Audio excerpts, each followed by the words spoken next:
গতকাল official temperature ছিল সারাদিনের গড় 39 ডিগ্রি সেলসিয়াস, কিন্তু মানুষের কাছে অনুভূত হয়েছে 41 ডিগ্রি। এটাও বলা হয়েছে ঢাকায় 41 ডিগ্রি কখনোই আমরা শুনিনি যে টেম্পারেচার এত উঠে। কারণ ঢাকার চারিদিকে নদী, একদিকে শীতলক্ষা, একদিকে বুড়িগঙ্গা, আরেকদিকে ধলেশ্বরী, আরেকদিকে তুরাগ নদী, চারিদিকে নদী বেষ্টিত এই ঢাকার নদীগুলি কিন্তু এখন ভরাট হয়ে যাচ্ছে। যেটি বলেছেন এটা একমাত্র লুটেরা গণবিরোধী সরকার থাকলেই তাই হয়। পৃথিবীর কোনো দেশে নদী শুকাতে দেয় না যেখানে জনগণের সরকার আছে। শুধু কি তাই, আমাদের বিশেষজ্ঞ, আমাদের বিজ্ঞানী, আমাদের পরিবেশবিদরা বারবার বলেছে কয়লা পুড়িয়ে তাপ বিদ্যুৎ উৎপাদন করেন না, সরকারকে বারবার বলেছে। কিন্তু উন্নয়নের ফানুসের নামে টাকা লুটের যে মহা আয়োজন, মহা সমারোহ চলছে, তাই শেখ হাসিনা গণবিরোধী প্রজেক্ট নিতে একটুও দেরি করেন না। উনি দুর্নীতির প্রজেক্টকে বাস্তবায়ন করার জন্যই গণবিরোধী প্রজেক্ট।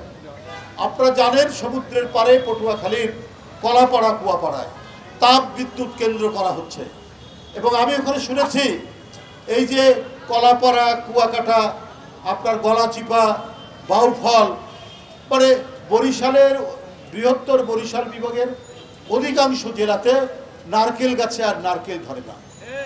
যে নারকেল গাছ ওইসব এলাকার সমুদ্র ধারের এলাকার প্রধান ফল, সেখানে আর ধরে না। বলছে যে কোটি কোটি নারকেল ধরার পর শুকিয়ে ওঠে পড়ে যায়। অথচ এক সময় ডাব, নারকেল রাস্তার মধ্যে পড়ে থাকতো এইসব এলাকা। কারণ এই যে কয়লা পুড়িয়ে তাপ বিদ্যুৎ কেন্দ্র হওয়ার কারণে আর নারকেল গাছে নারকেল নেই। এরপরে আরো যা গাছ আছে সেগুলোও শুকিয়ে যাবে, ফলের গাছ থাকবে না, নদীতে মাছ থাকবে।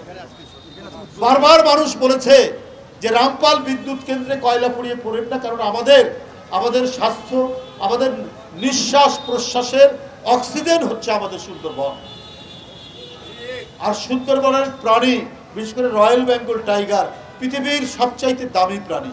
তার ক্ষিপ্রতা, তার হিংস্রতা, এটা পৃথিবীব্যাপী এর সুনাম। আমি ইউরোপ আমেরিকার অনেক চিড়িয়াখানায় দেখেছি আলাদা করে আছে বেঙ্গল টাইগার। মানে বেঙ্গল টাইগার এত প্রসিদ্ধ, সেই বেঙ্গল টাইগার আপনি আর সুন্দরবনে পাবেন না। ওখানকার পশুর নদীতে আর কুমির দেখবেন না। আল্লাহ তাআলা কিন্তু কোনো জিনিস অপ্রয়োজনে সৃষ্টি করেননি।